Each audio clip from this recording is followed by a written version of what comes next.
Está reaberta a sessão. Vamos prosseguir no julgamento do inquérito 2052, com a palavra o Dr. Cláudio Leme Fontes, que falará pela Procuradoria-Geral da República, órgão denunciante. Senhor presidente, senhor ministro relator, senhoras e senhores ministros, ilustres advogados. O ponto central da acusação do Ministério Público Federal, leio em breves linhas. Consta dos inclusos em autos de inquérito policial nominado, 60C91, que os denunciados Jader Fontenelle Barbalho, Antônio César Pinho Brasil, Antônio Cabral de Abreu, data precisada, no dia 3 de fevereiro de 88, data da emissão das TDAs, e pontuado nos autos, folhas 97, 296, 297, volume 2, desviaram o dinheiro público no processo expropriatório, pontuação do imóvel denominado Vila Amazônia, por meio de supervalorização do referido imóvel. Como surgiram esses fatos? Os fatos vieram à tona em razão de denúncia feita por Raimundo Nonato Pinheiro de Almeida, ex-superintendente do INCRA no estado do Amazonas, pessoa que tinha largo conhecimento do que lá se passava. Folhas 9/13, volume 1, quando constatou diversas irregularidades nos processos de apropriação nesse estado-membro, dentre os quais se destaca, nomino, o processo para que a defesa tenha amplo conhecimento dos fatos.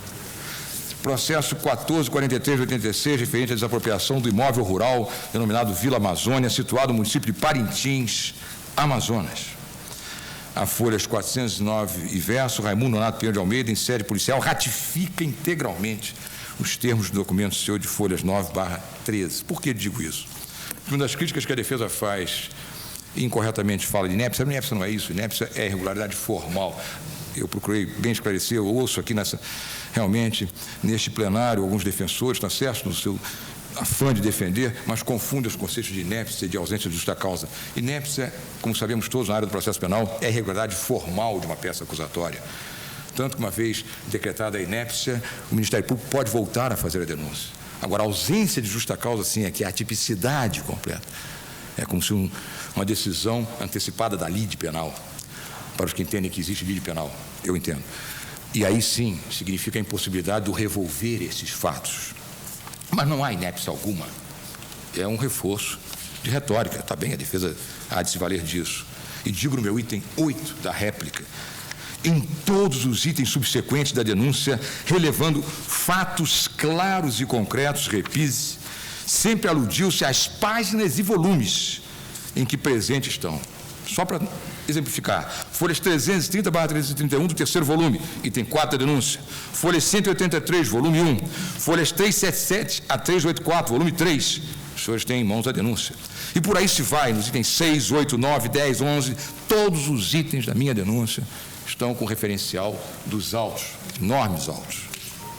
O fato é claro, desvio na data de 3 de fevereiro, insisto, por meio de TDAs em processo de supervalorização da avaliação de um bem. O valor sai, na época era cruzado, sai de 7,5 milhões de cruzados para 416,5 milhões de cruzados, eu arredondei.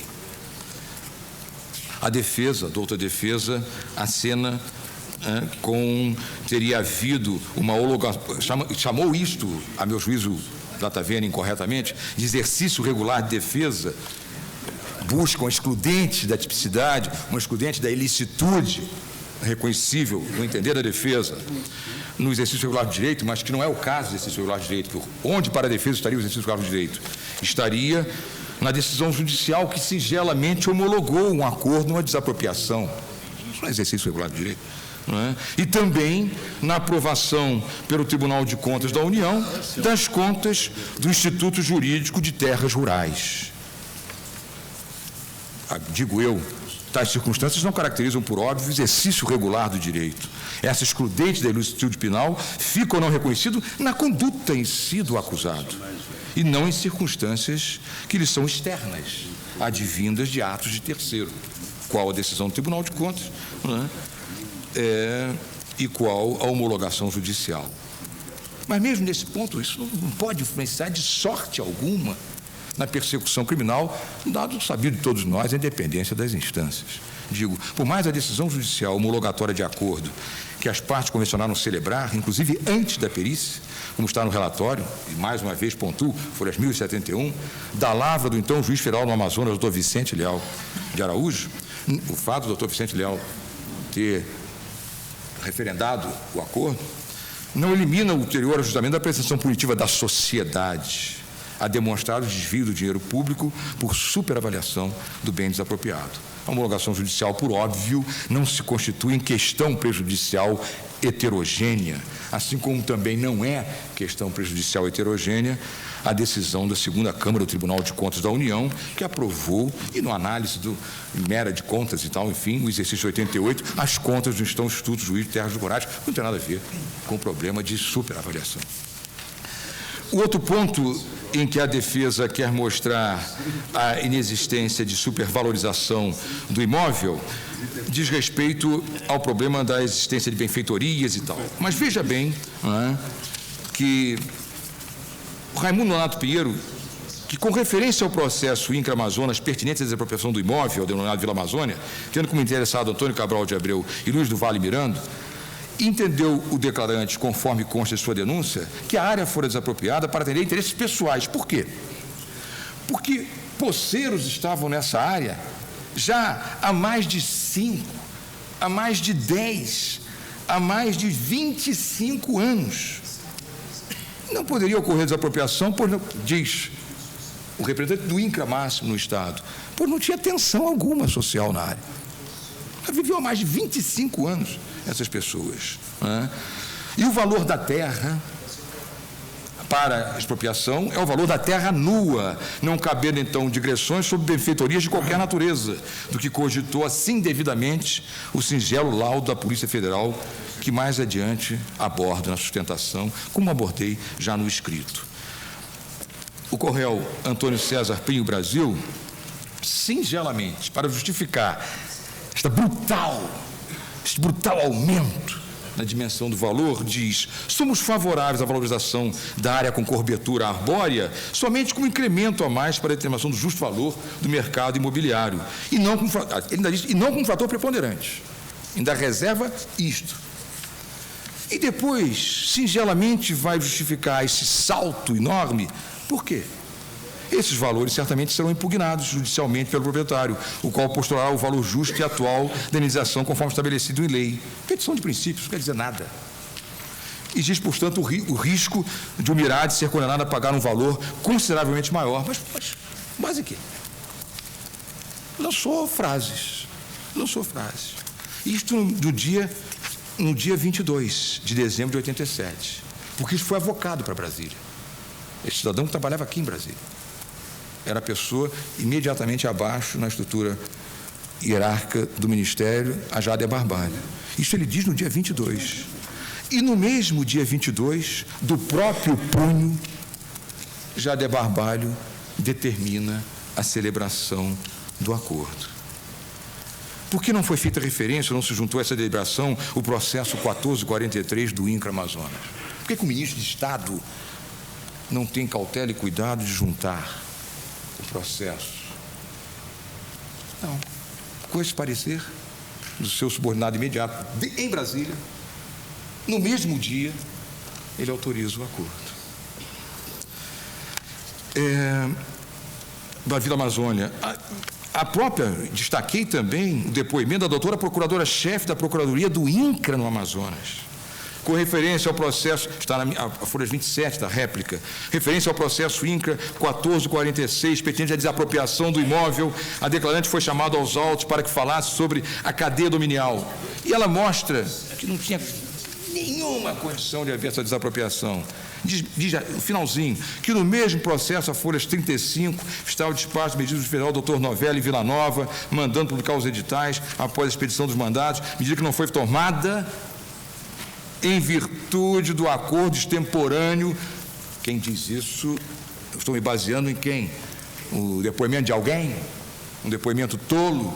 Um depoimento inútil? Não, o depoimento da procuradora-chefe da Procuradoria do INCRA na região amazônica, e diz que aumentou o valor da indenização de 7,5 milhões de cruzados para 416 milhões, o que causou, na ocasião, a indignação do então superintendente regional do INCRA no Estado, Zé Maia, o qual nada pôde fazer quanto ao acordo. É claro que o ministro determinou isso no mesmo dia em que veio um parecer feito por um servidor em Brasília, sem nada na mão.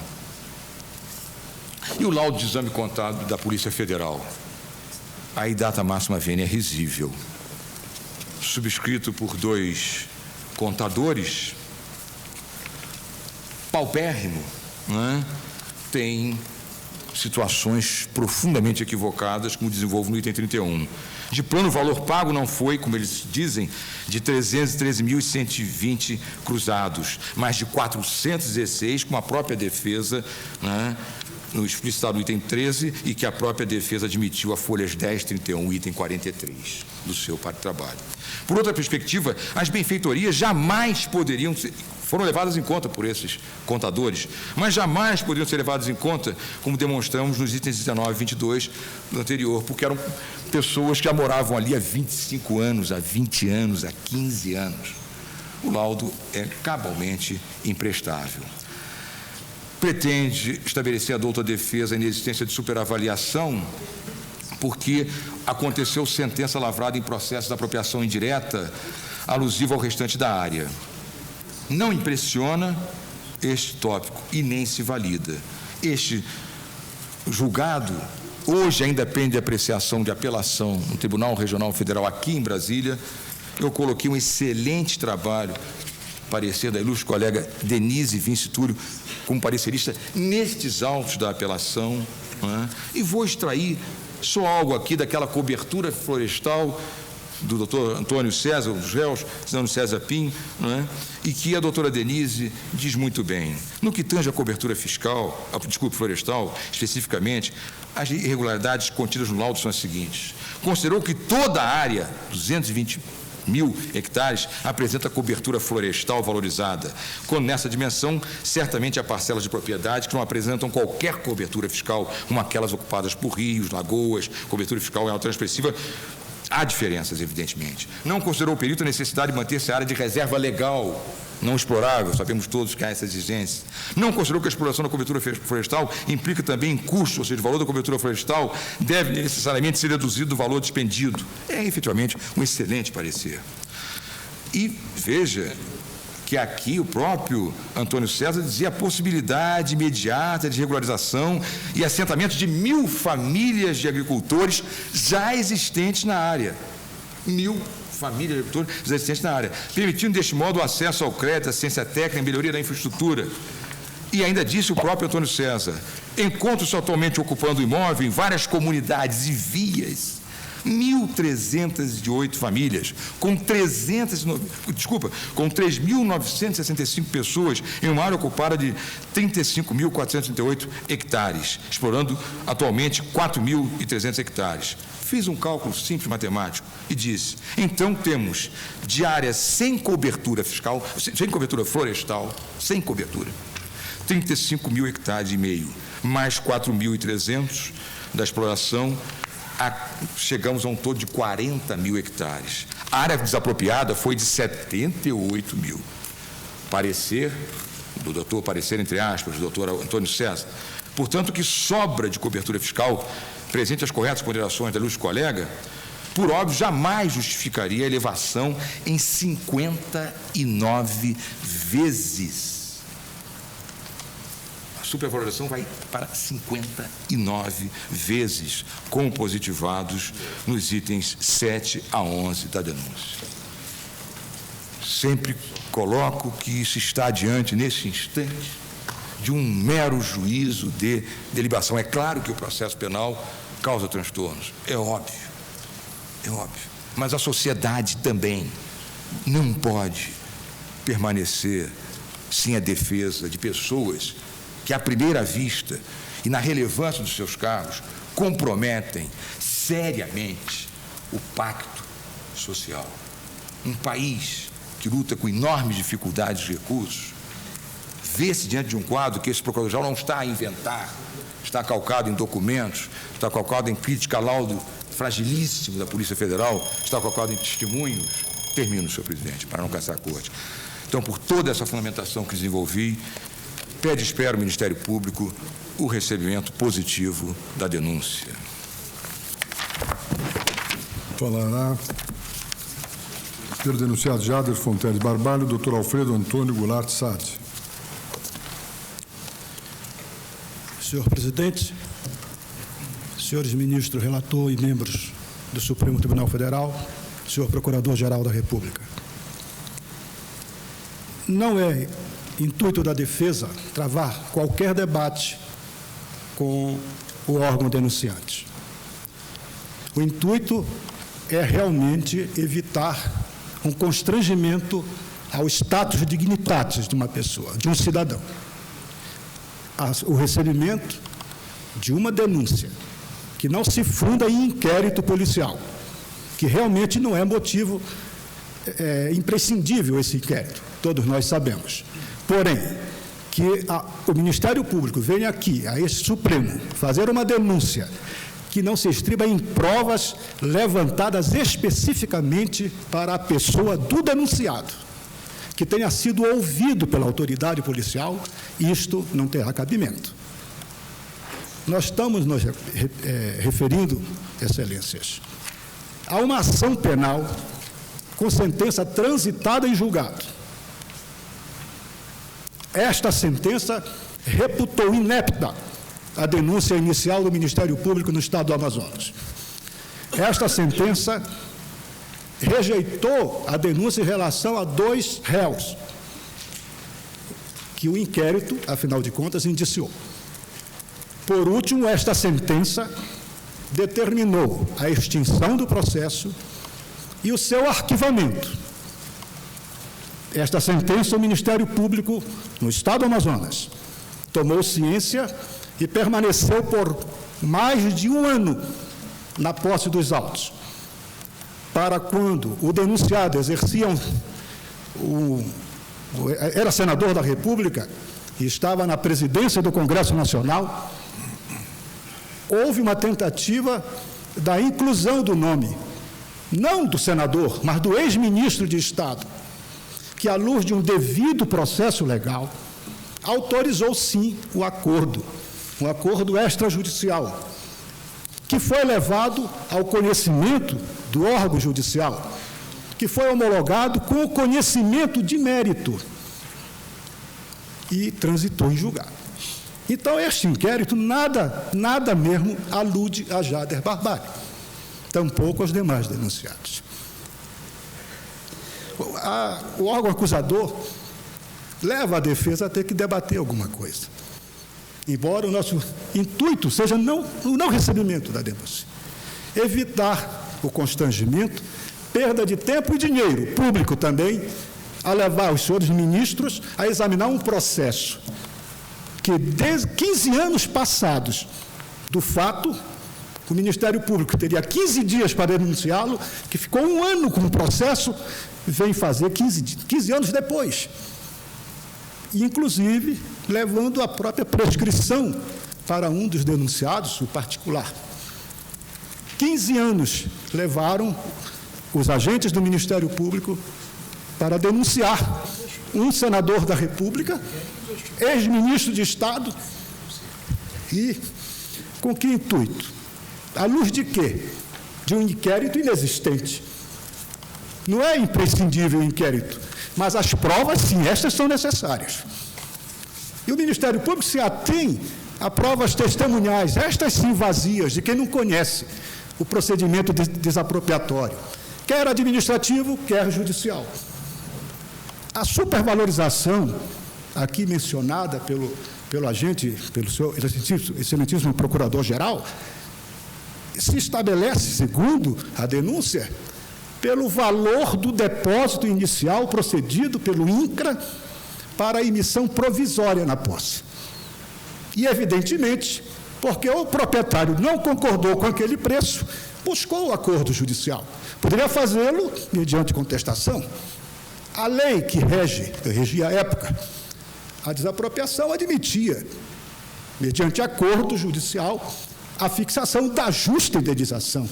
E foi aí que o proprietário concordou. Diz o Ministério Público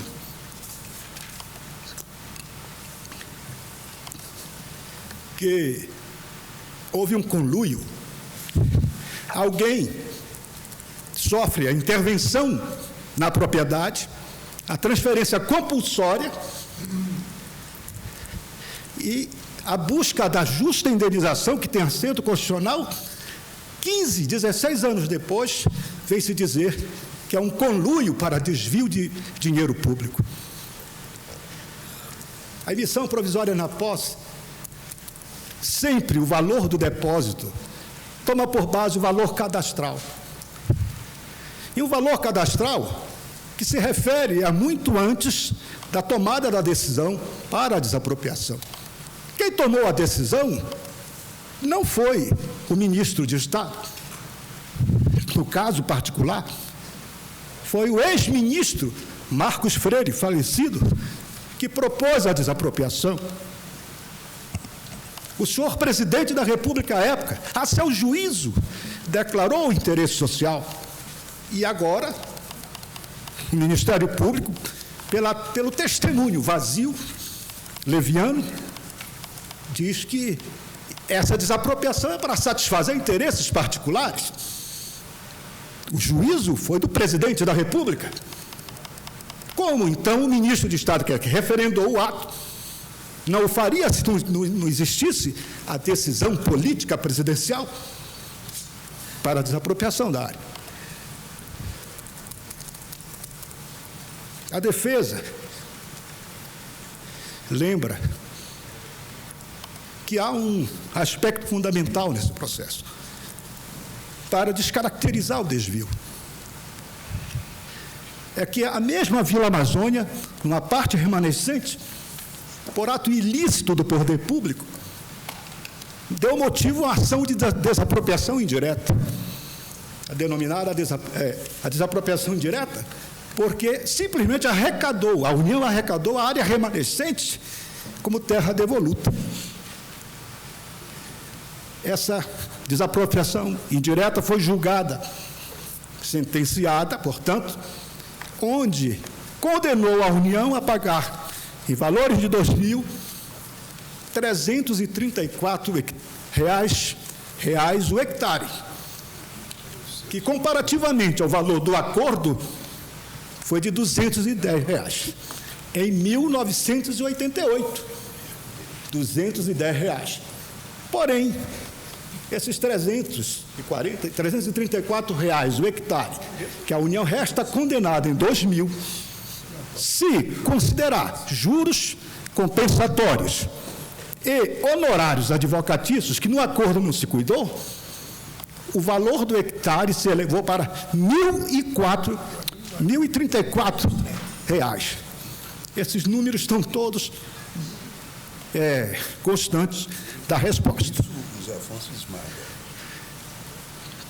Daí que somente resta a expectativa justa de um ex-ministro cidadão que não quer sofrer o constrangimento como que tem sofrido por outras razões, porque tão logo o senhor Procurador-Geral da República denunciou, a imprensa já divulgou praticamente com uma condenação.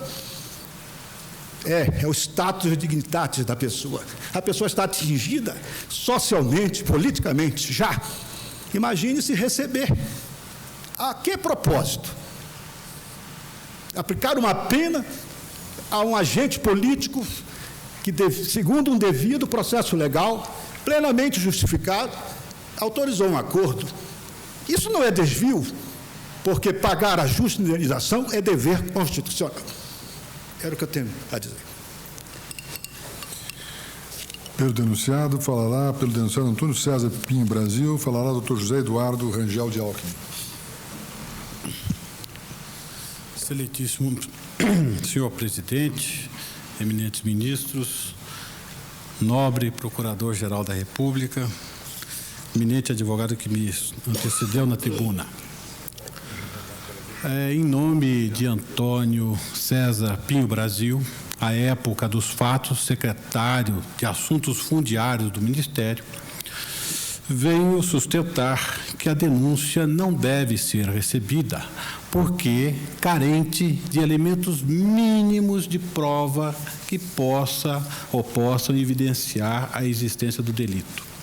O que se acusa aqui é de que teria sido feito um pagamento de indenização em valores superiores àqueles que seriam devidos por esse imóvel. Qual o parâmetro que é adotado pelo eminente Procurador-Geral da República para dizer da existência dessa diferença? Um valor cadastral, um mero valor constante do cadastro. Sua Excelência, na denúncia, fala pomposamente em laudos técnicos elaborados pelo INCRA e diz as folhas. Não vou aqui repetir porque não seria o caso e também, se for preciso, o eminente relator confirmará. Vai-se, então, aos tais laudos. E que são, então? Mera informação do valor cadastral do imóvel, porque o próprio proprietário, como é procedimento sediço nas apropriações, o depósito inicial é feito com base em valor cadastral. E é esse o valor que foi ofertado na inicial da ação de desapropriação. E ressalte-se, isso em 1988, quando a inflação que experimentávamos era altíssima. Então, os valores absolutamente defasados. Esse é o parâmetro que se quer dizer que deveria ser tomado como valor da justa indenização. Ora, o que ocorreu em seguida? Após ser proposta a ação de indenização, os proprietários procuraram o Mirade diretamente e propuseram que se fizesse um acordo. E daí o parecer, fustigado pelo eminente Procurador-Geral da República, o parecer que foi exarado pelo ora acusado, que, ao contrário do que se possa imaginar, é um parecer substancioso, em que são colhidos elementos comparativos fornecidos por avaliação feita pelo Banco do Estado do Amazonas, pela Caixa Econômica Federal, Emater, Fundação Getúlio Vargas. Todos esses elementos foram coligidos para se chegar a um razoável valor de indenização. E por que se propôs que se fizesse o acordo? Porque, numa primeira iniciativa dos expropriados, eles entendiam que deveria ser também indenizado o valor das matas, da cobertura florestal, invocando, inclusive, precedente da segunda turma desse Supremo Tribunal Federal, relator ministro Otávio Galotti, que dizia que essas matas, ainda que de preservação permanente, teriam de ser indenizadas, um daqueles célebres casos da Serra do Mar. E aí, o doutor Brasil disse, olha, em face dessa pretensão feita, e como aqui agora eles estão aceitando receber somente o valor da terra nua, o acordo é conveniente. E então fez o acordo com base nesses aspectos. Bem, que o valor cadastral é insuficiente, isso é óbvio. Tão óbvio que o próprio Ministério Público, no curso do inquérito, pediu à Polícia Federal que fizesse uma avaliação do imóvel. E essa avaliação foi feita exatamente com base nos dados disponíveis do fundo da Fundação Getúlio Vargas e outros que os técnicos da Polícia Federal apuraram. E o que se apurou? Que o valor estava corretíssimo. A diferença do laudo da Polícia Federal e aquele que prevaleceu no acordo é de meros 0,38%. Mas sendo de se destacar que o laudo da Polícia Federal se refere tão somente à terra nua, enquanto que a indenização paga abarcava também benfeitorias, que existiam. O laudo do INCRA está no primeiro volume, menciona várias benfeitorias, 12 casas de alvenaria, enfim, uma série de benfeitorias. E essas benfeitorias não se confundem com benfeitorias de eventuais ocupantes da área. Essas eram dos proprietários e tinham sim que ser indenizadas, como reconheceu o INCRA no tal laudo técnico que o Ministério Público tanto se apega na sua denúncia. Então, o que se vê é que o acordo foi extremamente vantajoso para a autarquia e não causou prejuízo. A diferença se explica por isso. Época de alta inflação, valor cadastral mínimo, Portanto, não é de se surpreender a existência dessa diferença toda. E não há nenhum outro elemento que dê amparo à acusação de supervalorização. Busca, é certo, o Ministério Público destaca 2 depoimentos que teriam, talvez, algum indício de supervalorização. Um deles, da Procuradora-Geral do INCRA no Amazonas.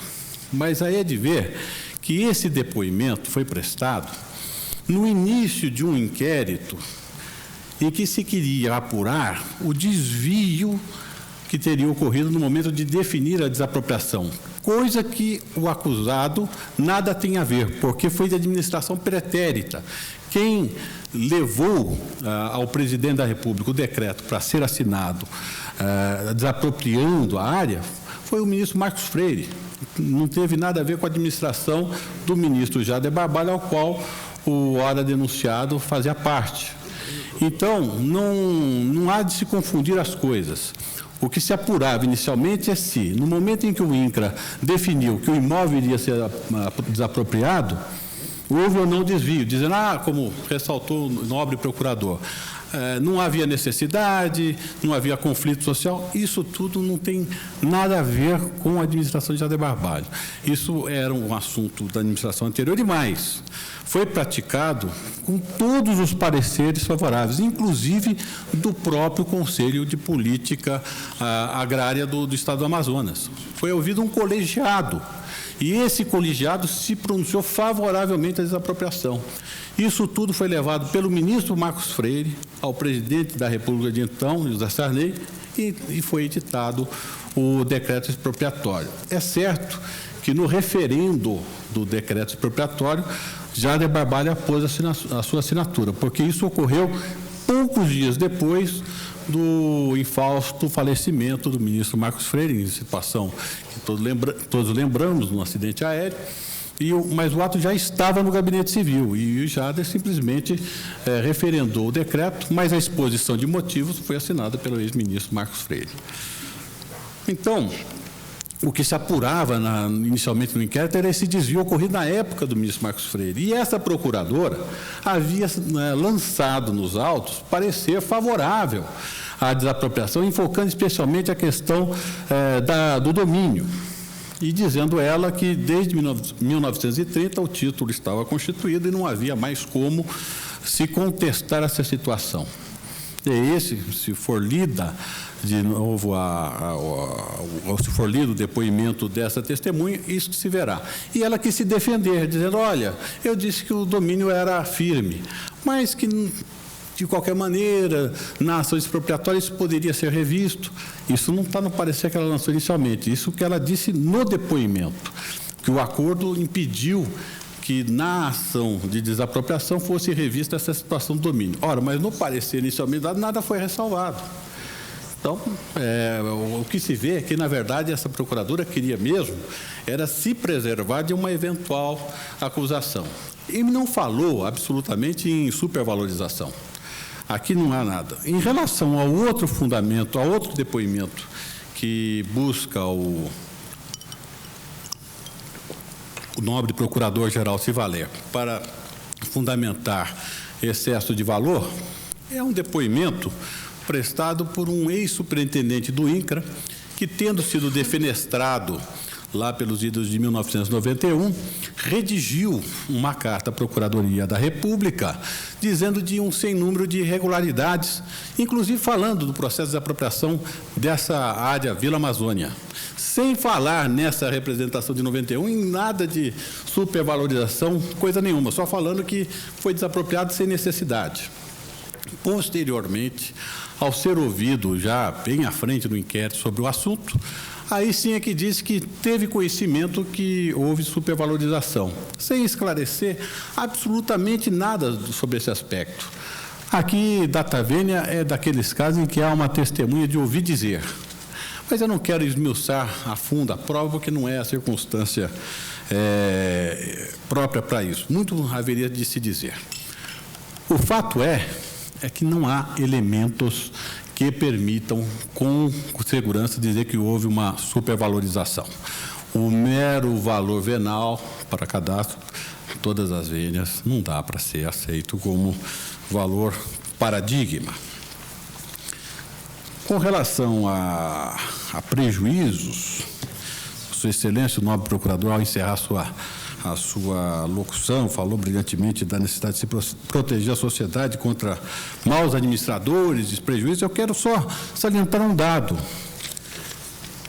Foi dito que a área contígua, na verdade remanescente da área desapropriada, também agora está sofrendo em juízo uma desapropriação indireta.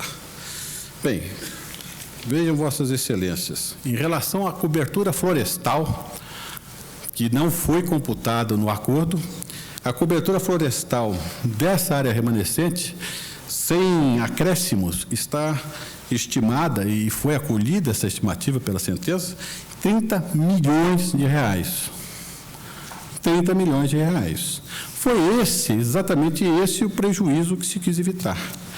A indenização paga pela área desapropriada foi de preços atuais 33 milhões de reais. Portanto, um valor muito mais compatível com a realidade e que ocasionou, sim, uma grande economia ao erário público. Então, ao contrário do que possa parecer num primeiro momento, o servidor procurou, de forma ágil, garantir o acordo, que era vantajoso, impedindo que, eventualmente, houvesse condenação do INCRA pela cobertura florística. Só faço essa observação para que esse tribunal fique bem convencido de que não houve nenhum prejuízo ao erário. Com base nessas considerações, Antônio Pinho Brasil pede a rejeição da denúncia. Muito obrigado. Ministro Marco Aurélio. Presidente, argue-se não só a ausência de definição da espécie de peculato, se peculato apropriação ou peculato desvio, mas também a falta de procedimento investigatório. Atente-se para o item 1 da denúncia ofertada. Aludiu-se de forma explícita ao teor da segunda parte do artigo 312 do Código Penal, ou seja, asseverou-se que os denunciados, na data de 3 de fevereiro de 1988, desviaram dinheiro público no processo expropriatório do imóvel denominado Vila Amazônia, por meio da supervalorização do referido imóvel. Quanto à ausência de procedimento investigatório, é de se observar a sequência de atos. Deu-se a instauração do inquérito policial número 76, em 1991, sendo que a folha 914, verso, tem-se o registro da formalização de denúncia em 3 laudas, peça que se encontra a folha 2 a 4 do processo. Após a determinação de que fosse explicitada a data do procedimento criminoso, folhas 917 e 918, seguiu-se a manifestação do Ministério Público Federal, de folha 920, aditando a denúncia em relação aos réus Maria Aparecida Campos Lucena Dias, aos acusados, não réus, aos acusados Maria Aparecida Campos Lucena Dias e Ivan Guimarães, para lhes imputar o delito do artigo 312, parágrafo 1º do Código Penal. Atendendo a novo pronunciamento judiciário, no sentido de se elucidar a data da consumação do crime, pronunciou-se o Ministério Público, revelando que o acordo relativo à verba indenizatória decorrente da desapropriação fora aprovado pelo então ministro da Reforma e do Desenvolvimento Agrário, o senador, à época Jader Barbalho, razão pela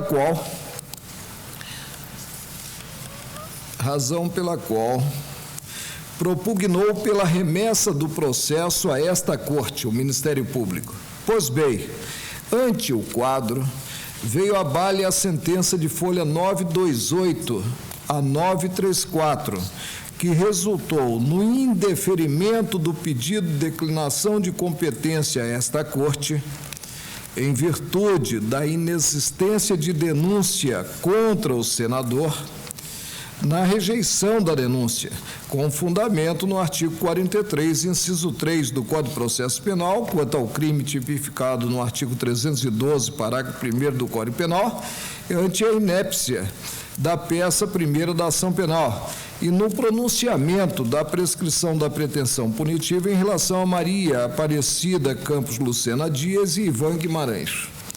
Constou dessa sentença, e realmente constou, a determinação de remessa do processo após preclusão maior ao arquivo. Prolatada tal decisão, em 18 de setembro, o Ministério Público Federal fez ciente em 26 imediato, vindo a ofertar agora contra Jader Fontinelli Barbalho, Antônio César Pinho Brasil e Antônio Cabral Abreu, a denúncia de folha 936 a 940, valendo-se das peças do citado inquérito,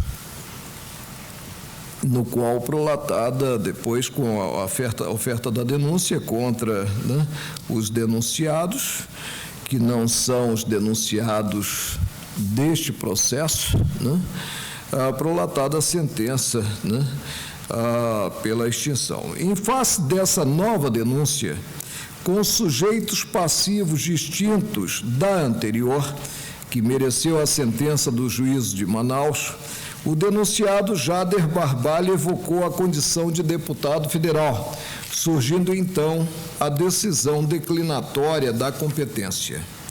Vindo o processo ao Supremo Tribunal Federal, abri vista à Procuradoria-Geral da República, que então, mesmo ante a circunstância de a denúncia formalizada perante a Primeira Vara Federal do Estado do Amazonas, datar de época em que já contava um dos denunciados com a prerrogativa de foro, abandonou-a e apresentou a que se encontra a folha 984 a 995. Descabe, digo eu, acolher a defesa no que tem como inadequado o aproveitamento da investigação procedida. A sentença do juízo pelo arquivamento do processo fez-se à luz das balizas subjetivas próprias, ou seja, a denúncia formalizada contra Maria Aparecida Campos Lucena Dias e Ivan Guimarães, sendo certo ainda que se concluiu pela inépcia com relação ao tipo do artigo 312, parágrafo 1º do Código Penal, e a prescrição quanto ao artigo 171, parágrafo 3º também do Código Penal. O indeferimento da declinação da competência não tem importância maior em vista da premissa do juízo. Qual foi a premissa? A inexistência de denúncia contra aquele que gozava à época da prerrogativa de foro, o senador Jader Barbalho. A consideração do que é apurado no inquérito, a denúncia formalizada pelo Procurador-Geral da República não merece qualquer glosa ante a possibilidade de serem sopesados dados que revelem indícios sobre a materialidade e a autoria.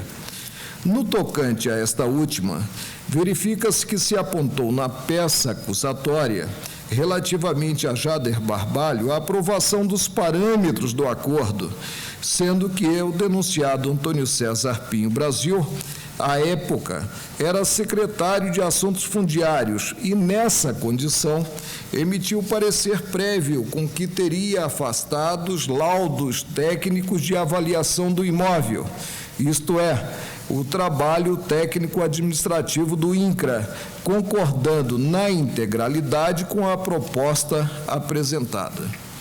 O acusado, Antônio Cabral Abreu, teria contribuído para a realização do acordo.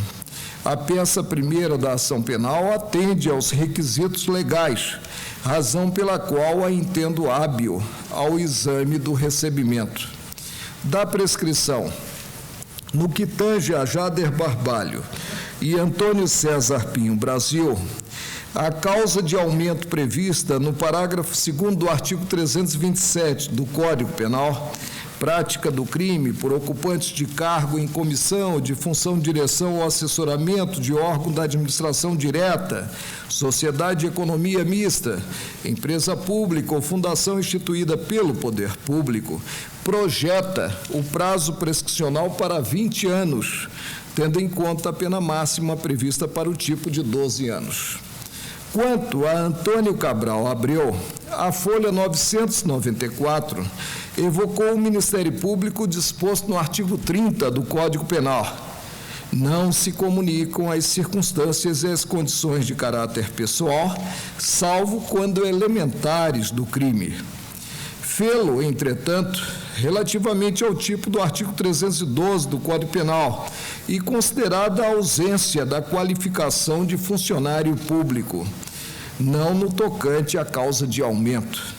Daí a manifestação de folha 1219 a 1230, no sentido de pronunciar-se a prescrição ocorrida em 2 de fevereiro de 2004, relativamente a Antônio Cabral de Abreu, folha 1230. No caso, incidiu a prescrição pela passagem dos 16 anos, desde 3 de fevereiro de 1988. O máximo de pena combinada para o tipo do artigo 312 do Código Penal está em 12 anos, o que torna adequado o prazo 16 previsto no artigo 309 do referido Código, quanto à pretensão punitiva. Pronuncio a prescrição da pretensão punitiva do Estado quanto a Antônio Cabral de Abreu.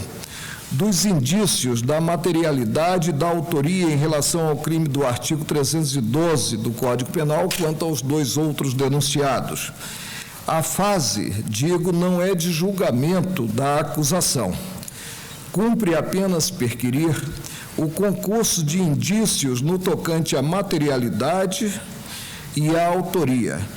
Contam-se com parâmetros que conduzem à conclusão positiva.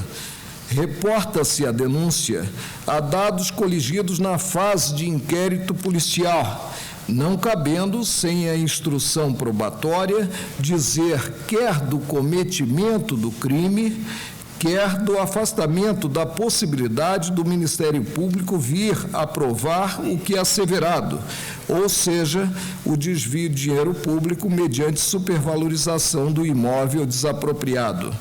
A denúncia refere-se a depoimento do ex-superintendente do INCRA no estado do Amazonas, bem como da chefe da Procuradoria do INCRA no estado do Amazonas, este último no sentido de acordo extemporâneo. Há menção a dados que, de início, sinalizam o desvio de conduta, não se podendo, nesta fase inicial, sem viabilizar-se a prova pela acusação e a ampla defesa por parte dos acusados, chegar a qualquer entendimento. Em síntese, notam-se parâmetros suficientes ao recebimento da denúncia. É como voto na espécie. Pronuncio a prescrição quanto a Antônio Cabral de Abreu e recebo a denúncia quanto aos 2 outros acusados. Antônio César Pinho Brasil e Jader Fontenelle Barbalho. Exato. Como vota o ministro Eros Grau? Eu vou pedir vista. Após o voto do relator, que proclamava a prescrição da pretensão punitiva em relação ao denunciado Antônio Cabral Abreu, e recebi a denúncia relativamente aos denunciados Jader Fontenelle Barbalho e Antônio César Pinho Brasil, pediu vista o ministro Eros Grau. Ministro Marco Aurélio, você quer fazer uma retificação? Que ficou proclamado. O ministro Marco Aurélio desejaria fazer uma retificação na proclamação que foi feita com relação ao julgamento dia 2 de agosto último. Trata-se da ação penal 351, procedente de Santa Catarina, sendo relator Sua Excelência, mesma revisora. Autor o Ministério Público Federal, réus entre outros, Paulo Afonso Evangelista Vieira. Com a palavra, Sua Excelência. Presidente Marco Aurélio de Andrade Dutra requer seja retificada a proclamação da decisão proferida pelo Pleno da Corte no julgamento do inquérito em referência, na parte em que consta a determinação de encaminhamento do processo à Justiça Federal de Santa Catarina, uma vez que deve ser remetido à Justiça Estadual ao relatório. Vossa Excelência, continua com a palavra. Presidente, os colegas estão lembrados, né, que na esteira de precedente da lavra do ministro Carlos Veloso, assentamos que o Estado não comete crime contra o sistema financeiro. Colho do meu voto que foi subscrito na totalidade o parecer do Ministério Público e afastamos, em relação a todos os denunciados, a configuração do crime contra o sistema financeiro. E determinamos o desdobramento do processo para sequência no primeiro grau, quanto àqueles que não gozam da prerrogativa de foro. No meu voto constou, por último, determino o desdobramento do processo sem qualquer sinalização, né, relativamente ao juiz natural, com traslado de cópias, remetendo-se o instrumento à Justiça Estadual de Santa Catarina, para que adote providências que entender cabíveis em relação aos demais envolvidos. Na dinâmica dos trabalhos, houve a proclamação no sentido de remessa à Justiça Federal. Proponho, então, que se conserte, né, a retificação da proclamação. Alguma divergência? Alguma objeção? Então, feito o esclarecimento pelo eminente relator, retifique-se a ata de julgamento para que conste que o feito desmembrado será encaminhado à Justiça Estadual de Santa Catarina. Esse? Sustentação oral dessa. Tem sustentação? Chama a julgamento o relator é o ministro Carlos Brito. A ação direta de inconstitucionalidade 3.262. Vossa Excelência acredita que é uma matéria que nós possamos vencer em 30 minutos? Sim, seguramente. A sustentação? A sustentação oral. Não dá. Seguramente, menos de 30 minutos. Mas com a sustentação já excede os 30 minutos. A sustentação oral já ultrapassa. Deixamos para a sessão de amanhã. Mais algum processo que nós possamos apreciar hoje? Então, não havendo... Tem agravo regimental?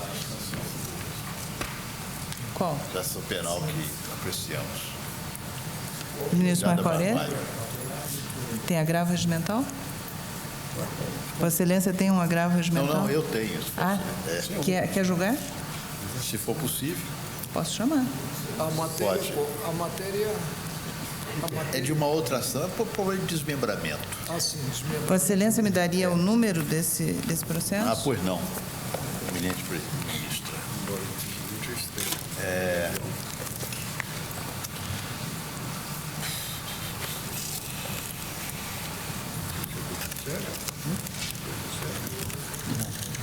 É a ação penal 336. 336, agravo regimental na ação penal.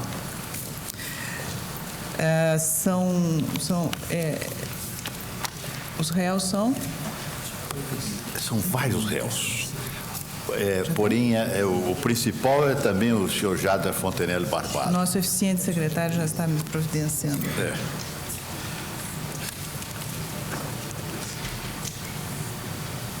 A impressora que não é tão eficiente quanto ele. São agravantes, então, agravo regimental na ação penal 336, procedência Tocantins, relator ministro Carlos Veloso. É agravante Jader Fontenelle Barbalho. Com a palavra, Sua Excelência. Senhor presidente, agravos regimentais interpostos por Jader Fontenelle Barbalho e por Sebastião José Soares, da decisão de Folhas que, atendendo a requerimento do Ministério Público Federal, determinou o desmembramento do feito